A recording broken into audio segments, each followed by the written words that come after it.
যজ্ঞকে যদি পূর্ণ করতে চাও, আমাদের এই জীবন যজ্ঞকে যদি সার্থক করতে চাও, তিনটা জিনিস আমাদের জীবন থেকে ত্যাগ করতে হবে। কয়টা জিনিস সবাই বলেন? তিনটা জিনিস যদি আমি হৃদয় থেকে দূর না করতে পারি, মন দিয়ে শুনবেন, এই তিনটা জিনিস যদি আমার হৃদয়ে থাকে, এই জীবন যজ্ঞ কখনো পূর্ণ হবে না। আমরা রামায়ণে দেখতে পাই সাক্ষাৎ বিশ্বামিত্র মুনি উনি যজ্ঞ করবেন, কিন্তু ওনার ওই যজ্ঞের মধ্যে তারকা রাক্ষসী বাধা দেয়। কে বাধা দেয় গো? মন দিয়ে শুনবেন, ওই রামায়ণের মধ্যে খুব সুন্দরভাবে বর্ণন করা হয়েছে। বিশ্বামিত্র মুনি যখনই যজ্ঞ করবে বনের মধ্যে, তখন তার ওই যজ্ঞের মধ্যে তিনজন বাধা দেয়। কয়জন গো মা? এক হলো তারকা রাক্ষসী, এবং ওই তারকা রাক্ষসীর দুই সন্তান সুবাহু এবং মারিচ, তারা বাধা দেয়। এই কারণে যজ্ঞ সে করতে পারে না। তো এই জায়গার মধ্যে একটু ধ্যান দিয়ে শুনবেন, আমাদের জীবনও এই যে জীবন যজ্ঞ, এই জীবন যজ্ঞকে পূর্ণ করতে চাইলে আমাদেরও তদ্রূপ তিনটা জিনিস বাধা দেয়। কয়টা জিনিস? এবং আমাদের করণীয় হলো এই তিনটা বাধাকে যদি অতিক্রম না করতে পারি, জীবন যজ্ঞ কোনোদিন সফল হবে না। তো আমরা এই জায়গায় দেখতে পাই মা বিশ্বামিত্র মুনি উনি যজ্ঞ করবে, উনার যজ্ঞের মধ্যে কি আসে গো মা?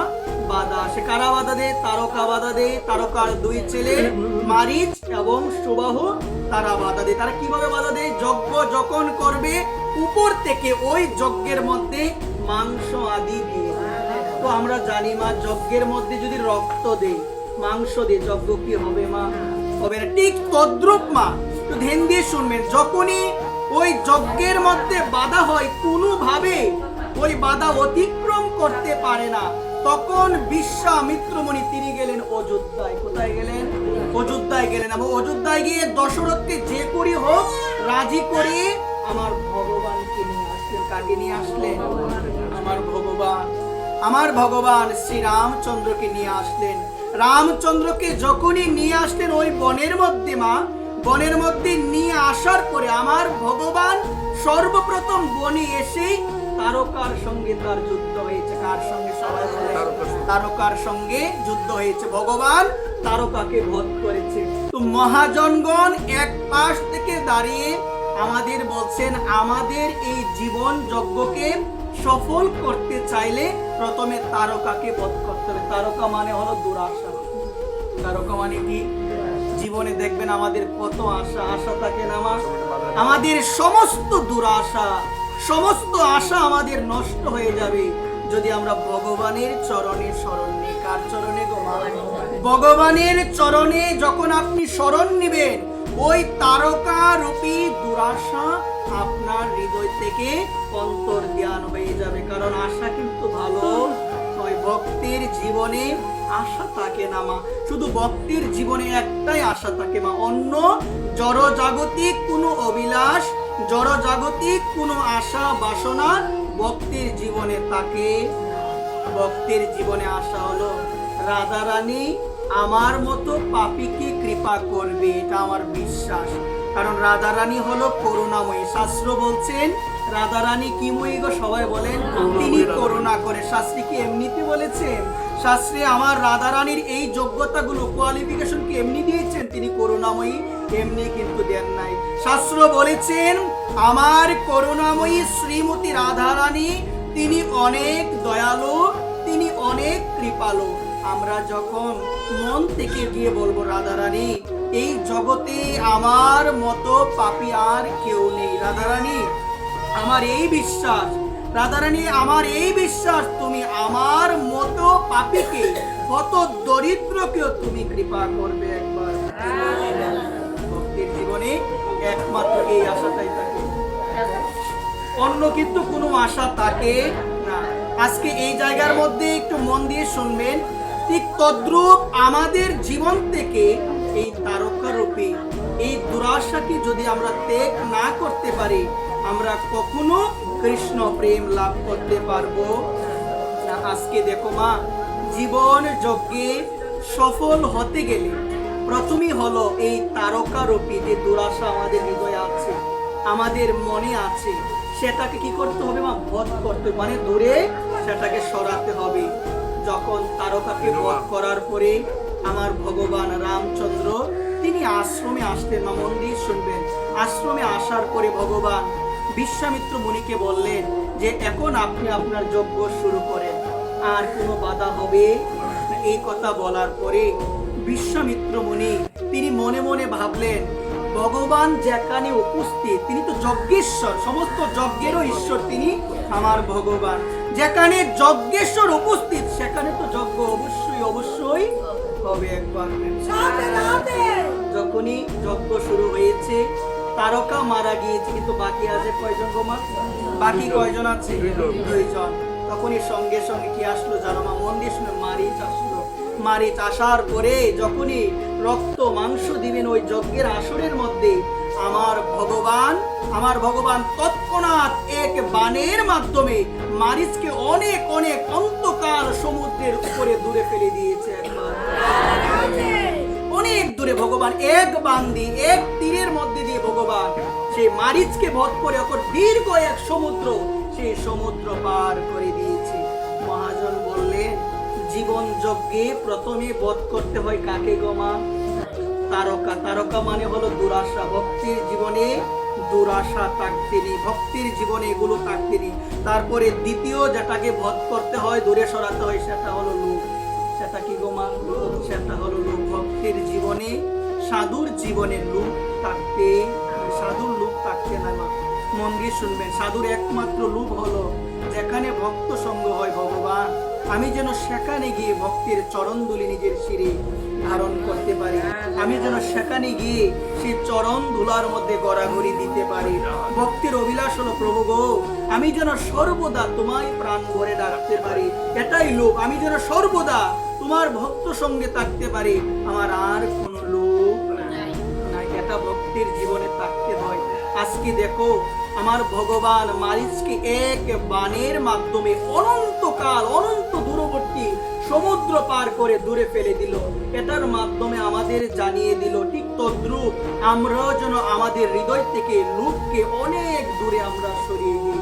আমাদের এই হৃদয়ে কোনো ধরনের কোনো লোভ যেন না, সেটা অর্থের লোভ হোক, সেটা রূপের লোভ হোক, টাকার লোভ হোক, এই লোভ থাকলে মা এই জীবন যজ্ঞে কোনোদিন আমরা সফল হতে পারবো না। যত কিছুই করি না কেন বিফল আমরা হবই হব, যদি লোভকে হৃদয় থেকে আমরা দূরে সরাতে না পারি।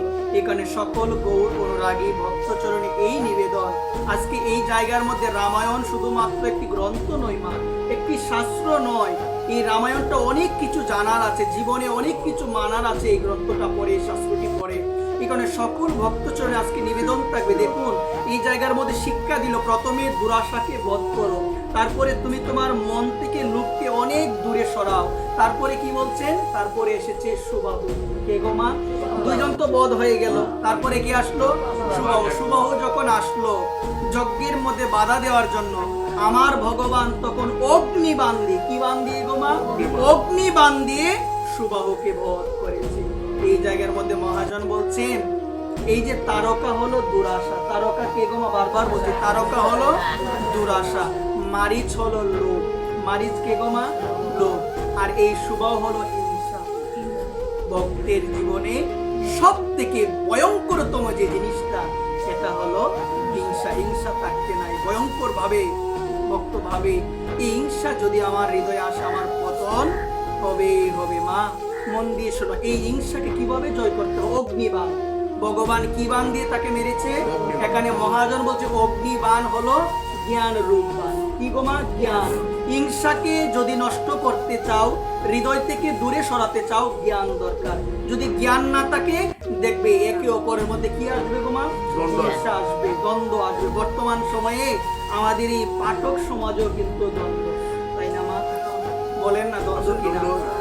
আমার মতো যারা আছে তাদের এরকম দ্বন্দ্ব থাকে এই সমাজের মধ্যে। এখানে বসে যদি আজকে আমি আমার নিজ কল্যাণ এবং আপনাদের কল্যাণ না ভেবে আমি যদি ভাবি এখানে বসেছি আমি টাকার জন্য, মা আমারও অধোগতি হবে এবং আমার কোনোদিন পারমার্থিক মঙ্গলও হবে না, বরং আমার বিনাশ হবে।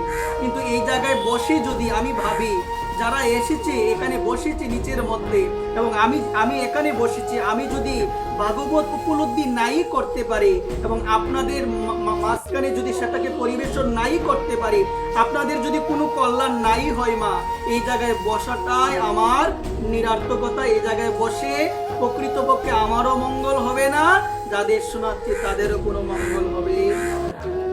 আজকে দেখো মা, এই জায়গায় বসে এখন তো আমরা না বুঝে মা, এই যে হিংসাটা, ভক্ত সমাজে কোনো হিংসা থাকতে বর্তমান সময়ে পাঠক সমাজেও দল হয়ে যায়, যে অমুকে পাঠ করলে অমুকের সাথে একটা দল থাকবে, আরেকজন পাঠ করলে আরেকজনের সাথে দল থাকবে, আমি তার পাঠে যাব না, আমার দল একটা আছে। হয় না? হয় কি না গো মা? এটা থাকতে নাই মা। ভক্ত হতে গিয়ে মন দিয়ে শুনবেন, ভক্ত হতে গিয়ে যখন আমরা বিভক্ত হয়ে যাই, সেটাই কিন্তু আমাদের বিনাশের কারণ হয়ে যায়। দেখুন আজকে এই জায়গায় শিক্ষা দিল, হিংসা থাকতে নাই। আমার ভগবান সুবাহুকে অগ্নিবাণ, এই অগ্নিবাণ হলো জ্ঞানবাণ। এই জ্ঞানের মাধ্যমে যখন আপনি শাস্ত্র পড়বেন, যদি শাস্ত্র না পড়তে পারেন আপনাদের মধ্যে হিংসা আসবে, আমাদের মধ্যে অবশ্যই হিংসা আসবে। কেন? আমি তো দেখা দেখি করি, গ্রন্থ পড়তে পারি না, গীতাও ভালোভাবে পড়তে পারি না। অবশ্যই আসবে, আসবে কিনা বলেন না? অবশ্যই আসবে। যখন আমি গ্রন্থগুলো একটু পড়বো, দেখবেন প্রত্যেক গ্রন্থের মধ্যে, শাস্ত্রের মধ্যে বলা আছে হিংসা করা ভালো, হিংসাই হলো পতনের মূল। বর্তমানে আমরা একে অপরের উন্নতি সহ্য করতে পারি না, এটা আমাদের সবার মধ্যে চলে এসেছে। কেউ উন্নতি করলে আমাদের গা জ্বলে, কেউ উন্নতি করলে আমাদের সহ্য হয় না। এটা যতদিন পর্যন্ত হৃদয় থেকে দূরে না যাবে, যত কিছুই করো না কেন, মন দিয়ে শোনো, জীবন যজ্ঞে সফল হতে পারবো না, কৃষ্ণ প্রেম কোনোদিন পাবো না। একবার আজকে আমার প্রভু রামচন্দ্র তিনি শিক্ষা দিলেন, বিশ্বামিত্র মুনি উনার যজ্ঞ সফল হয়েছে, 3 জন অসুরকে বধ করে। ঠিক আমাদের এই জীবন, এটা একটা যজ্ঞ, এই জীবন যজ্ঞে সফল হতে চাইলে আমাদেরও 3টা অসুরকে বধ করতে হবে। এর মধ্যে প্রথম অসুর হলো দুরাশা, মনে যেন কোনো দুরাশা না থাকে। দ্বিতীয় অসুর হলো যেন কোনো প্রকার লোভের বশবর্তী আমরা না হই। লোভ যদি আমাদের মধ্যে আসে, পতন আমাদের হবেই হবে। তারপরে বলছেন হিংসা। এই 3টা যতদিন পর্যন্ত হৃদয় থেকে দূরে না যাবে, এখান থেকে এই কথাটা গেঁথে নিয়ে যাও, হৃদয়ের মধ্যে গেঁথে নিয়ে যাও, যে কোনো দিন আমার পক্ষে গৌর প্রেম, কৃষ্ণ প্রেম পাওয়া সম্ভব